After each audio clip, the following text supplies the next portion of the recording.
श्री स्वामी समर्थ. आजची आपली कथा आहे बाळंतीण बायको. मोनिकाच्या किंकाळीने संपूर्ण हॉस्पिटलचा कॉरिडॉर थरथरला. त्या क्षणी निखिलच्या छातीत एक विचित्र गोष्ट दाटून आली. भीती, आनंद, काळजी आणि काहीतरी अनामिक हरवलेपण. नर्स धावत बाहेर आली. कॉंग्रॅच्युलेशन, मुलगा झाला आहे. त्या एका वाक्याने सगळं जग थांबलं. निखिलच्या डोळ्यात पाणी आलं. तो हसला. देवाला हात जोडले. आई-वडिलांना फोन लावला. आई, बाबा झालो मी. सगळे अभिनंदन करत होते. फुलं, हार, फोटो, व्हिडिओ कॉल, सगळं स्वप्नावत. पण जेव्हा त्याने खोलीत पाऊल टाकलं तेव्हा त्याला जाणवलं तो आता मुख्य पात्र राहिलेला नाही. मोनिका पलंगावर होती, दमलेली, घामेजलेली, डोळे अर्धवट मिटलेले आणि तिच्या छातीजवळ तो छोटासा जीव. तिने बाळाला घट्ट कवेत घेतलं होतं. तिचा श्वास त्याच्याशी जुळलेला, तिचे डोळे फक्त त्याच्यावर स्थिर. निखिल हळूच जवळ गेला. मोनिका, तिने मान हलवली पण नजर हटली नाही. बघ किती गोड आहे. तो हसला. आपलाच आहे. पण त्याच्या आवाजात जे थरथरणं होतं ते तिला जाणवलंच नाही. रात्री बाळ रडायला लागलं. मोनिका उठली. तिने बाळ उचललं. दूध पाजायला बसली. निखिल झोपेतून जागा झाला. मी धरू का? नको, तू झोप, ती म्हणाली नजर न उचलता. तो तसाच बसून राहिला. 15 मिनिटं, अर्धा तास. तिने एकदाही त्याच्याकडे पाहिलं नाही. त्या रात्री निखिलला झोप लागली नाही. तो छताकडे पाहत होता. त्याच्या डोक्यात एकच विचार, आज पहिल्यांदा तिला माझी गरजच नाही. घरी आल्यावर तर सगळं अधिकच बदललं. मोनिकाचं आयुष्य ठरलेलं होतं. बाळ रडतं, बाळ झोपेत, बाळ दूध पितं, बाळ पुन्हा रडतं. निखिल ऑफिसला जात होता, काम करत होता, घरी येत होता. पण मोनिकाच्या जगात निखिल नावाचा माणूस हळूहळू धुसर होत चालला होता. तो विचारायचा, तू जेवलीस का? चल सोबत जेवूया. ती म्हणायची, आता वेळ नाही. तो म्हणायचा, आज खूप दमलोय. ती उत्तर द्यायचीच नाही. एकदा त्याने सहज विचारलं, आपण कधी बाहेर जायचं? ती वैतागून म्हणाली, असं काही सुचतं कसं तुला? बाळ आहे आपल्याकडे. तो गप्प बसला. पहिल्यांदा त्याला जाणवलं त्याचं बोलणं चुकीचं नाही पण अनावश्यक झालंय. एका संध्याकाळी तो बाथरूममध्ये उभा होता. आरशात पाहिलं. दाढी वाढलेली, डोळ्यात थकवा, हसणं गायब. तो स्वतःशीच म्हणाला, मी नेमका कोण आहे? नवरा की फक्त बाळाचा बाबा? मोनिका बाहेरून ओरडली, निखिल डायपर आण. तो गेला. डायपर दिला. पुन्हा बाजूला झाला. त्या क्षणी त्याला एक गोष्ट बोचली. तो उपयोगी आहे पण महत्त्वाचा नाही. आई म्हणायची, अरे सहन कर, आई झाली आहे ती. तो मान डोलवायचा पण कुणी त्याला विचारलं नाही, तुला कसं वाटतंय? तो रडत नव्हता, ओरडत नव्हता, भांडत नव्हता. तो फक्त हळूहळू नाहीसा होत होता.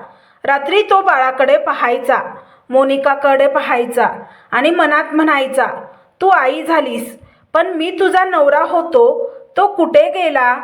त्या रात्री मोनिका बाळाला दूध पाजत होती. निखिल खिडकीत उभा होता.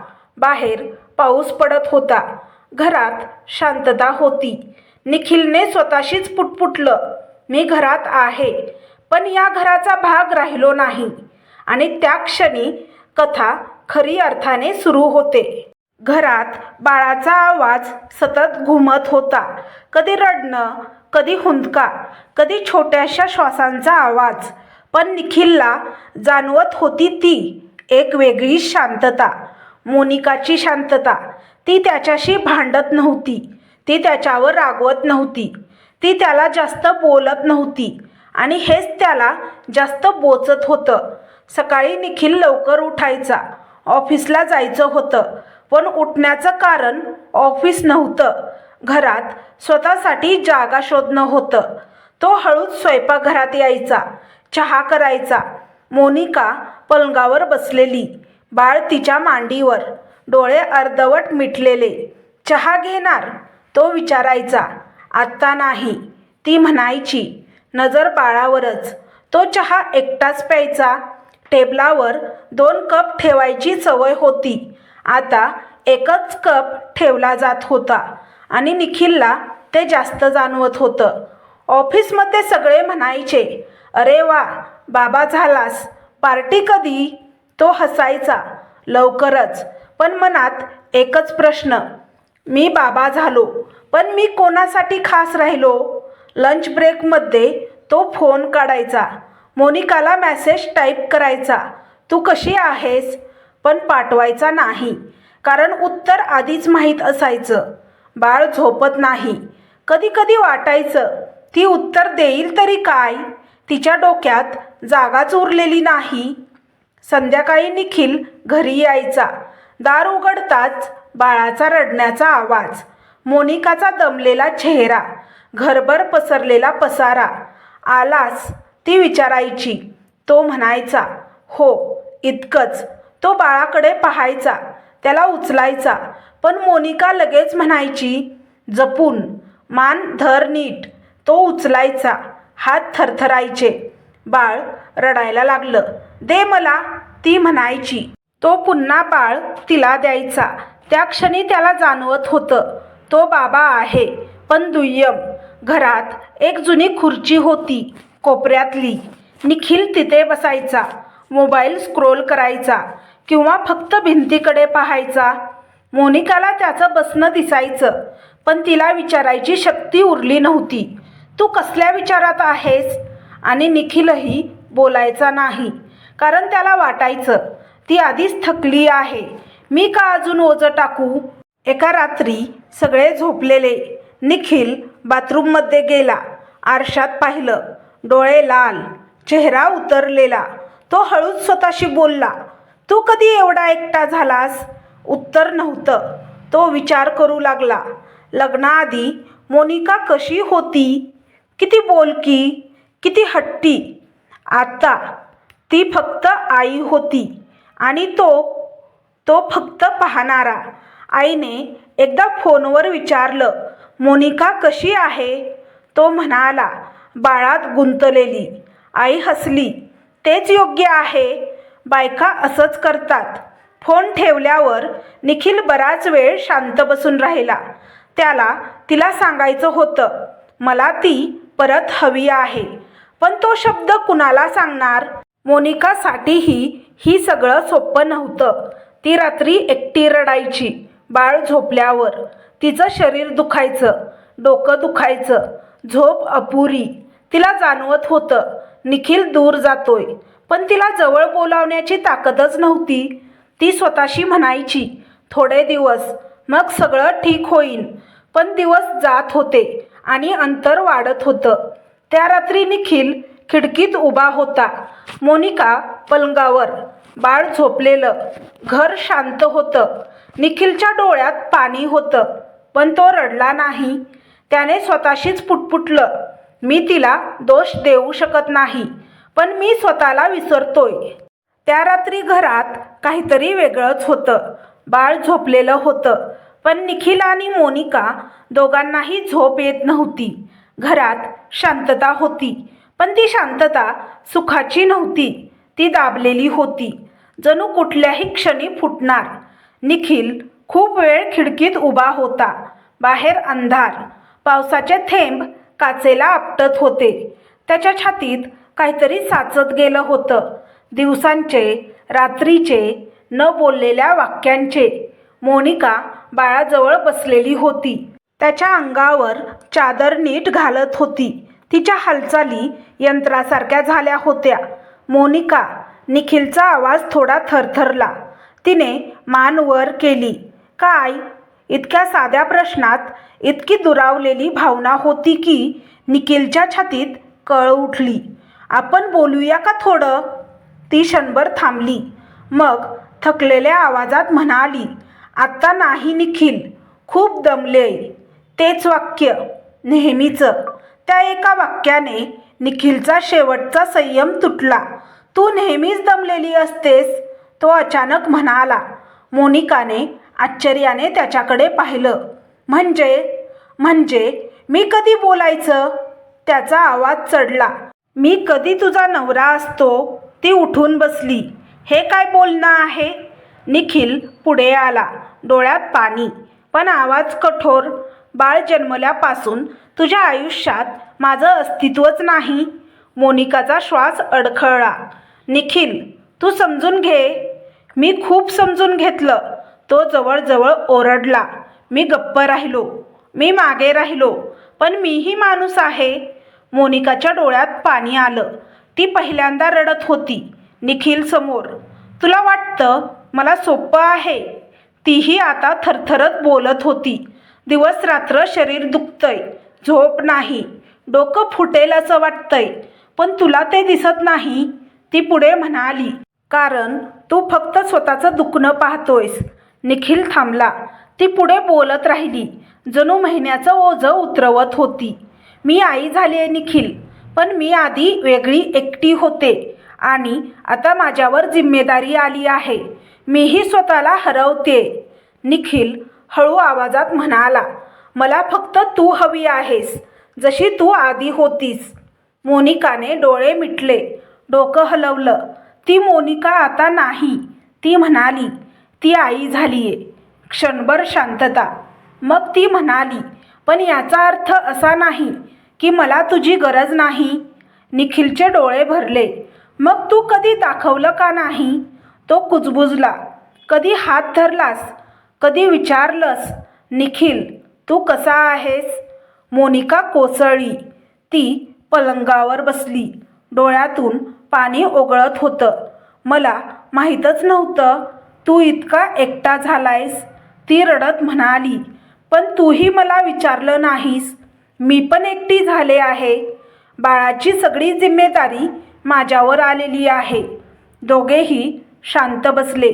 बाळ झोपलेलं. घरात फक्त त्याच्या श्वासांचा आवाज. निखिल हळूच म्हणाला, मी तुला दोष देत नाही मोनिका, पण मी स्वतःला हरवतोय. ती त्याच्याकडे पाहत राहिली. आणि मी स्वतःशीच झगडतेय. ती म्हणाली, आई होणं सुंदर आहे, पण ते खूप एकटं असतं. त्या रात्री पहिल्यांदा निखिल आणि मोनिका एकमेकांसमोर बसून मनातले बोलले. कोणी जिंकलं नाही, कोणी हरलं नाही. फक्त एक सत्य बाहेर आलं. आई आणि बाबा होण्याच्या प्रवासात नवरा बायको हरवत होते. त्या रात्रीनंतर घरात काहीतरी बदललं होतं. कोणी मोठ्या शब्दात काही बोललं नव्हतं, कोणी माफी मागितली नव्हती, कोणी वचनं दिली नव्हती, पण तरीही हवेतील जडपणा कमी झाला होता. सकाळ झाली. मोनिकाचे डोळे उघडताच तिला जाणवलं, बाळ रडत नाहीये. तिने घाईने उठायचा प्रयत्न केला, पण शरीर दुखत होतं. आणि तेव्हाच तिला आवाज ऐकू आला, निखिलचा. तो हळू आवाजात बाळाशी बोलत होता. श्श, बाबा आहे, रडू नको. मोनिका दाराच्या फटीतून पाहू लागली. निखिल बाळाला मांडीवर घेऊन हळूहळू हलवत होता. त्याच्या चेहऱ्यावर कोणतीही तक्रार नव्हती. त्या दृश्याने मोनिकाच्या डोळ्यात अचानक पाणी आलं. तिने काही न बोलता पलंगावर परत डोकं टेकवलं. पहिल्यांदा तिने स्वतःला थोडीशी विश्रांती दिली. निखिलला रात्रभर झोप लागली नव्हती. रात्रीच्या त्या संभाषणानंतर त्याच्या डोक्यात एकच गोष्ट घुमत होती, मी गप्प बसून हरवणार नाही.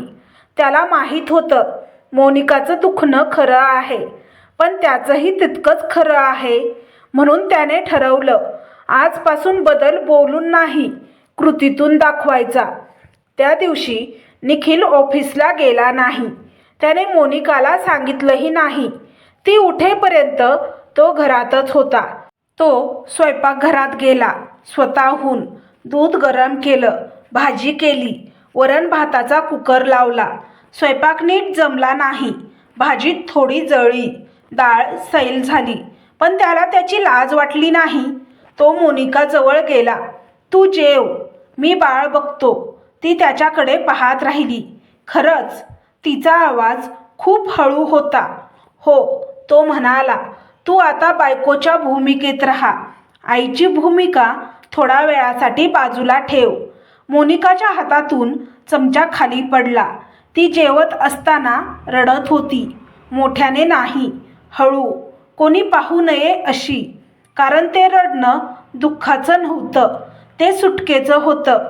इतके दिवस तिला वाटत होतं तीच सगळं करत आहे, तीच जबाबदार आहे. ती थकली तरी थांबू शकत नाही. आज पहिल्यांदा तिला वाटलं, मी एकटी नाही. त्या रात्री बाळ पुन्हा रडलं. मोनिका उठायच्या आधीच निखिल उठला. तू झोप, तो म्हणाला. पण मी आहे. तो बाळाला उचलून हॉलमध्ये गेला. रात्रभर तो तिथेच बसून राहिला. कधी बाळाला कुशीत घेऊन, कधी हळू चालत. त्याच्या डोळ्यात झोप होती, पण मनात ठामपणा. पहाटे तो आरशात पाहत होता. डोळ्यात थकवा, पण चेहऱ्यावर काहीतरी वेगळं, स्वतःवरचा विश्वास. तो स्वतःशीच म्हणाला, हेच तर हवं होतं. तिला मदत नव्हे, तिची साथ. मोनिकाही बदलत होती. ती आता निखिलकडे पाहत होती, त्याच्यासोबत गप्पा मारत होती. तो फक्त बाबा नाही, तो अजूनही तिचा नवरा आहे, हे तिला पुन्हा दिसायला लागलं होतं. ती हळूच त्याचा हात धरायची. कधी विचारायची, तू जेवलास का? छोट्या गोष्टी, पण अर्थ मोठे. भांडणं थांबली नव्हती, थकवा संपला नव्हता. काही दिवस अजूनही कठीण होते, पण आता एक फरक होता. ते एकमेकांच्या विरुद्ध नव्हते, ते एकाच बाजूला होते. एका संध्याकाळी बाळ झोपलेलं होतं. निखिल आणि मोनिका एकत्र सोफ्यावर बसले होते. निखिल म्हणाला, आपण अजून शिकतोय ना? मोनिका हलकेच हसली. हो, आई बाबा होणं आणि नवरा बायको राहणं शिकतोय. निखिलने तिचा हात घट्ट धरला. त्या पकडीत वचन नव्हतं, स्वप्न नव्हतं, फक्त साथ होती. कारण जेव्हा नातं सावरतं तेव्हा नवीन आयुष्य सुरू होतं. बाळ आता 6 महिन्याचं झालं होतं. रडणं अजून होतंच, पण त्यात आता ओळख होती. हसणं आलं होतं, आवाज ओळखणं आलं होतं. आणि त्या सगळ्यात निखिल आणि मोनिका दोघेही थोडे बदललेले होते. सकाळी घरात गडबड असायची, पण आता ती गडबड गोंधळाची नव्हती, ती सहभागाची होती. निखिल बाळाला दूध पाजायचा. मोनिका स्वयंपाकघरात उभी. आज तो जास्त हसतोय, निखिल म्हणायचा. मोनिका हसून उत्तर द्यायची, तुझ्यावर गेलाय. त्या वाक्यात चेष्टा होती, पण त्याहून जास्त आपलेपणा होता. एक दिवस मोनिकाने आरशात पाहिलं. ती आई होती, पण ती फक्त आई नव्हती. तिने केस नीट बांधले, ओठांवर हलकी लिपस्टिक लावली आणि स्वतःला विचारलं, मी शेवटचं कधी स्वतःसाठी काही केलं? त्या दिवशी तिने निखिलला सांगितलं, मला बाहेर जायचं आहे, एकटी. निखिल क्षणभर थांबला, मग हसून म्हणाला, मी आहे ना, जा. तो दिवस मोनिकासाठी फक्त बाहेर जाण्याचा नव्हता, तो स्वतःकडे परतण्याचा होता. निखिल आता फक्त ऑफिसमधला कर्मचारी नव्हता, फक्त बाबा नव्हता, तो जोडीदार होता. एका रात्री बाळ झोपलेलं. निखिल आणि मोनिका बाल्कनीत बसले होते. हातात चहा, आकाशात चंद्र. निखिल हळूच म्हणाला, आपण किती दूर गेलो होतो ना? मोनिकाने मान हलवली. हो, पण तुटलो नाही, कारण दोघांनीही परत यायचं ठरवलं. निखिल म्हणाला. मोनिकाने त्याचा हात धरला. त्या पकडीत कोणतीही भीती नव्हती. मोनिकाने एक दिवस कबूल केलं, मला वाटायचं मीच सगळी जबाबदारी घेतली पाहिजे. निखिल शांतपणे म्हणाला, आणि मला वाटायचं मी गप्प राहिलो तर सगळं ठीक होईल. दोघेही हसले. त्या हसण्यात पूर्वीचं दुःख होतं, पण आता ते दुखरं नव्हतं, ते शिकवणारं होतं. एका संध्याकाळी बाळ तापात रडलं. मोनिकाचा जीव घाबरला. निखिलने बाळ उचललं, डॉक्टरकडे नेलं. रात्र हॉस्पिटलमध्ये गेली. मोनिकाने निखिलकडे पाहिलं. तो शांत होता, ठाम होता. त्या क्षणी तिला जाणवलं, मी त्याच्यावर विसंबू शकते. त्यांचं आयुष्य परिपूर्ण नव्हतं. कधी भांडणं होती, कधी थकवा, कधी चिडचिड. पण एक गोष्ट बदलली होती, ते एकमेकांना ऐकू लागले होते. एका दिवशी बाळ त्यांच्यामध्ये खेळत होतं. निखिल म्हणाला, आपण चांगले पालक होऊ ना? मोनिका हसली, हो, कारण आपण आधी चांगले जोडीदार झालो. बाळ हसलं, घर हसलं. कथेचा अंतिम संदेश, आई होणं म्हणजे स्वतःला विसरणं नाही. बाबा होणं म्हणजे फक्त कमावणं नाही. आणि संसार म्हणजे एकमेकांच्या जागी उभं राहणं. तर तुम्हाला ही कथा कशी वाटली हे कमेंट बॉक्समध्ये कमेंट करून नक्की सांगा. कथा आवडल्यास व्हिडिओला लाईक, शेअर, सबस्क्राईब करा. व्हिडिओला हाईप करा, जेणेकरून हा व्हिडिओ जास्त प्रेक्षकांपर्यंत पोहोचेल. व्हिडिओ पाहिल्याबद्दल तुमचे मनापासून धन्यवाद. श्री स्वामी समर्थ.